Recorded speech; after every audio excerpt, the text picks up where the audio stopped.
mi padre le dejó la herencia a mi hermana la adoptada. Nunca olvidaré la expresión en el rostro del notario cuando leyó las primeras líneas del testamento. Estábamos todos sentados en la sala del despacho, con las cortinas cerradas y el aire cargado de expectativa. Yo temblaba, no por nerviosismo, sino porque algo en mi interior ya sabía que ese día iba a doler. Mi padre había muerto hacía 2 semanas. Un infarto fulminante en la cocina, mientras servía café. No hubo despedidas, ni palabras finales. Solo su cuerpo desplomado junto al fregadero y mi hermana, la perfecta y obediente hija biológica, llorando como si el mundo se hubiera detenido. Yo no lloré. Tal vez porque fui adoptado a los 6 años y aprendí que las lágrimas no servían de nada cuando te devolvían de una casa a otra. Pero con mi padre, creí que había encontrado algo parecido al amor. Creí que era diferente.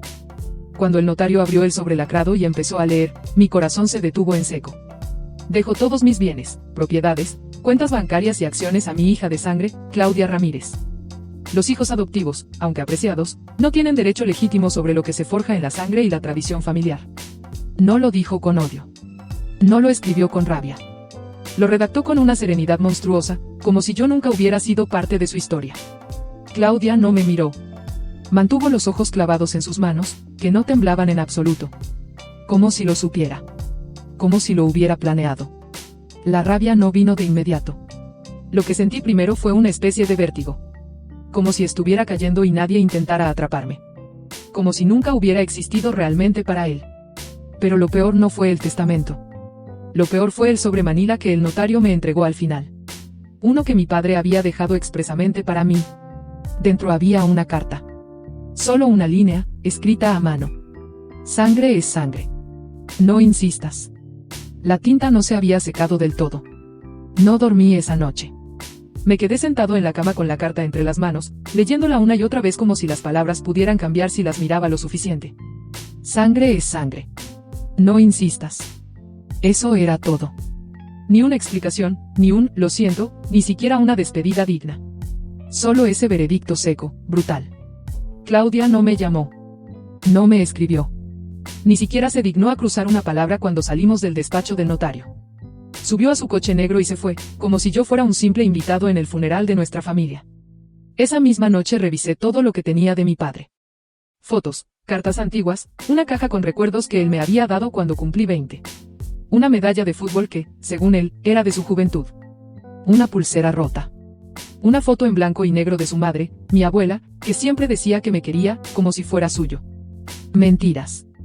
Me di cuenta de que todo lo que me había dicho era una construcción. Un guión. Él nunca me había abrazado como a un hijo cuando nadie miraba. Nunca me había llamado hijo, sin ponerle una pausa antes. Siempre era: tú también eres parte de esta familia, aunque no seas de sangre. Esa frase la escuché tantas veces que había aprendido a no sentirla. Pero ahora la entendía como lo que siempre fue, una advertencia. Llamé a Claudia al día siguiente. No contestó. La busqué en redes. Cerradas. Intenté ir a su departamento, pero el portero me dijo que no podía pasar. Órdenes expresas de la señora Ramírez. Señora. Como si ya se hubiera adueñado de todo. Entonces me decidí por algo que siempre había evitado, buscar a mi madre biológica. Tenía un nombre, un papel que el juzgado me había entregado cuando cumplí 18, pero nunca me atreví a abrirlo. Siempre pensé que no necesitaba saber de dónde venía, porque ya tenía un padre. ¡Qué estúpido fui! Abrí el sobre. Nombre: Marta Aguirre. Última dirección conocida: Barrio Las Fuentes, Zona 3. Tomé el primer bus. Me pasé de parada. Caminé en círculos durante 20 minutos hasta encontrar el edificio. Viejo, deslucido, con ropa colgada en los balcones y niños jugando con botellas vacías. Toqué la puerta del apartamento 202. Una mujer con ojos profundos me abrió. No se sorprendió al verme. Tardaste, dijo simplemente. No entendí. ¿Usted es Marta Aguirre? Sí. Me miró con una tristeza espesa. Soy tu madre. Entré. El aire olía a sopa recién hecha. Las paredes estaban llenas de fotos, ninguna mía. Me senté frente a ella mientras se servía un café. ¿Por qué me diste en adopción?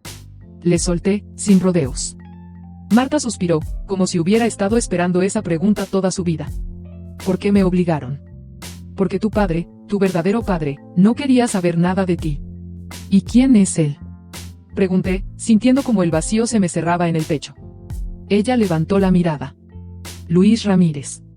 El café se me cayó de las manos. ¿Qué dijiste? Luis Ramírez, repitió. Tu padre adoptivo. El que te crió. Es también tu padre biológico. Mi respiración se detuvo. Las palabras no tenían sentido. Eso no puede ser, él dijo. Te mintió. Te dio en adopción cuando yo amenacé con denunciarlo por haberme obligado a callar. Yo era su secretaria. Tenía una esposa. Tenía a Claudia. Tú eras el error. El problema. Me puse de pie. El mundo se tambaleaba. ¿Por qué me adoptó entonces? Porque su conciencia no lo dejaba dormir. Y porque su esposa descubrió todo, y lo obligó a reconocer su culpa de alguna forma. Pero nunca te aceptó como hijo. Solo como deuda saldada. Entonces lo entendí todo. El testamento. La frase, sangre es sangre. La carta. El desprecio de Claudia. Sí era de su sangre. Pero nunca fui de su linaje. Me había heredado el desprecio. El silencio. La vergüenza. Y ahora yo tenía un nuevo propósito, desenterrar la verdad.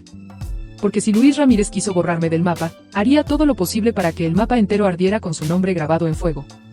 Volví a casa con las palabras de Marta clavadas en la espalda como cuchillos. No sabía si llorar, gritar o romper todo. ¿Cómo procesas que el hombre que te adoptó también te engendró, solo para luego despreciarte con la misma frialdad con la que uno apaga una luz? Luis Ramírez no me salvó. Me escondió. Me quitó el derecho a tener un nombre, una historia, una madre. Todo para conservar una fachada. Y Claudia. Claudia siempre supo. Ese pensamiento me explotó en el pecho como una bomba de tiempo. Claro que lo sabía. Por eso me miraba con esa superioridad, por eso podía estar tan tranquila cuando el notario leyó el testamento. Ella no estaba sorprendida. Estaba cumpliendo un rol. El de la hija elegida. La hija permitida. Lo primero que hice fue buscar el expediente completo de mi adopción. No era difícil, trabajaba como asistente jurídica en un pequeño bufete de familia. Sabía moverme entre papeles, sellos y expedientes olvidados. Lo que encontré fue aún peor de lo que imaginaba. Mi adopción fue tramitada de forma acelerada. Sin revisión psicológica. Sin seguimiento. Todo firmado por jueces amigos del prestigioso empresario Luis Ramírez. Y lo más impactante, el nombre de la esposa de Luis en los documentos. Ella me firmó como madre adoptiva. Esa mujer, la que me miraba con desdén en las fotos familiares. La misma que me llamaba, la niña que llegó cuando ya no hacíamos falta. No podía respirar. Mi vida entera era una mentira elaborada. Una red de silencios bien tejida. Pasaron 3 días antes de que Claudia me respondiera el mensaje. Solo dijo: nos vemos mañana. No traigas dramas. Me citó en la casa de mi padre. Bueno, su casa ahora. No recordaba haberme sentido tan ajena a ese lugar. Cada rincón, cada cuadro, cada alfombra, eran parte de mi infancia, pero ahora parecían decorados prestados. Como si la casa me estuviera expulsando. Claudia estaba en el jardín, con un té en la mano, leyendo. Llevaba gafas de sol aunque era un día nublado. Siempre tan precisa. Siempre tan impecable. ¿Por qué no me lo dijiste? Pregunté. No levantó la vista del libro. ¿Decirte qué? ¿Que eras una equivocación? ¿Que mi madre casi se divorcia cuando descubrió que tú existías? ¿Que papá te trajo aquí por obligación? Pensé que era evidente. Él era mi padre también, le dije, sintiendo la voz quebrarse. Ella cerró el libro. Él nunca te amó. Aceptó traerte porque ella lo exigió. Pero no era su hija. Era su deuda. No hay herencia para las deudas. Tuve que apretar los puños para no romper algo. ¿Y tú? ¿Qué eres tú entonces? ¿La recompensa? ¿El trofeo? Sonrió. Esa sonrisa tan suya, tan parecida a la de él. Yo soy la hija que no le costó nada. Y la única que realmente supo quién era desde el principio. Yo soy su sangre, espeté. Marta Aguirre me lo dijo. Él me engendró. Me escondió. Me robó mi historia. Claudia no pareció sorprendida. ¿Y eso cambia algo? ¿Te da derecho a una parte de la casa? ¿A una disculpa? Lo que te dio, ya lo tienes, su apellido. Eso fue más de lo que merecías. Me quedé en silencio. No por falta de palabras, sino porque entendí, de una vez por todas, lo que ella representaba. Claudia no era mi hermana. Era su guardiana. Su testamento con piernas. Me fui sin decir adiós. Esa noche tomé una decisión. Ya no quería venganza. No quería una parte de la herencia ni sentarme a mendigar reconocimiento. Lo que quería era justicia. Y para eso, tenía que hacer algo que nadie esperaba, llevar el apellido Ramírez a juicio. No para obtener dinero, sino para contar la verdad. Para abrir los armarios donde guardaban nuestros huesos. Tenía pruebas de la paternidad. Tenía las fechas. Tenía los documentos de la adopción irregular. Y tenía a Marta, dispuesta a hablar. Iba a llevar su legado de secretos al tribunal. Y si el apellido Ramírez tenía tanto valor, haría que les costara cada letra. Presentar la demanda fue fácil. Más fácil de lo que imaginaba. Un par de firmas, copias certificadas, una declaración jurada de Marta, y listo. El apellido Ramírez estaba oficialmente sentado en el banquillo. Lo complicado fue enfrentar las consecuencias. Los medios locales se enteraron rápidamente. La hija secreta del empresario Luis Ramírez reclama su lugar en la familia. Me llamaron oportunista, bastarda, resentida. Claudia contrató a uno de los mejores abogados del país. No por temor a perder dinero, eso lo tenía asegurado, sino por orgullo. Por rabia.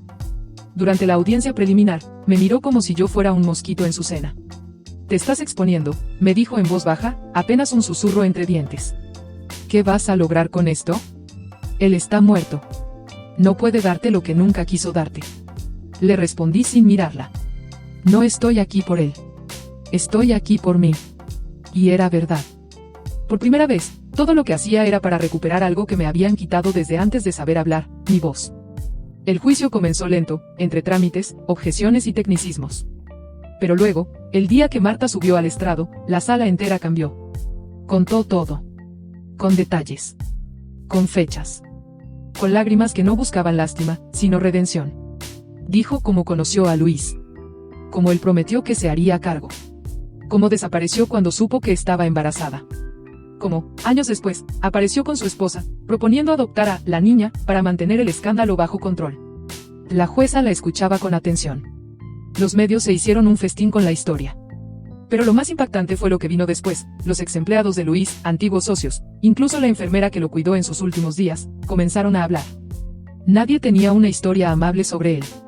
El gran Luis Ramírez, el padre ejemplar, era solo otra fachada construida sobre mujeres silenciadas y pactos comprados. Y sin embargo, eso no garantizaba nada. Porque el juicio no era solo legal. Era moral. Era simbólico. Yo no buscaba que me entregaran una mansión ni una cuenta bancaria. Quería que el sistema dijera en voz alta lo que mi padre jamás tuvo el valor de escribir en esa carta. Que yo existía. Que fui su hija. Que él me falló. El último día de juicio, Claudia no se presentó. Envió a su abogado con una nota que decía simplemente: haz lo que quieras. Ya perdiste, aunque ganes. Tal vez tenía razón. Pero cuando la jueza se dirigió a mí para leer la resolución final, no pensé en Claudia. No pensé en el dinero. Pensé en mí. En la niña de 6 años que miraba desde la esquina de mi memoria, con los zapatos grandes y el miedo en los ojos. Pensé en lo que diría si pudiera verme ahora. La jueza habló. El fallo fue ambiguo. No habría reparto de herencia. No podrían despojar a Claudia. Pero también dijo, con palabras claras y registradas en actas: el tribunal reconoce como probado el vínculo biológico entre la demandante y el señor Luis Ramírez. Y condena moralmente la omisión de responsabilidad paterna, aunque ésta ya no pueda ser perseguida penalmente. Era suficiente. No lo había hecho por justicia terrenal. Lo había hecho por mí. Salí del juzgado y respiré por primera vez en semanas. Había cámaras, micrófonos, periodistas con preguntas listas. Pero no me detuve. Crucé la calle, subí al bus, y me senté junto a una ventana. Afuera, la ciudad seguía igual. Ruido, bocinas, gente con prisa. Nadie tenía idea de que yo acababa de cerrar un ciclo de décadas. O de que tal vez, no estaba cerrado del todo. Mi teléfono vibró. Un número desconocido. Lo ignoré. Vibró de nuevo. Y esta vez, dejé que la voz saliera por el altavoz. Hola. ¿Eres tú? Dijo una voz joven, nerviosa. Creo que somos hermanos. Mi mamá también trabajó con Luis Ramírez, y me dijo que buscara tu nombre en internet. Me quedé en silencio. La niña de 6 años en mi memoria volvió a mirarme. Tal vez este no era el final. Tal vez era solo el principio.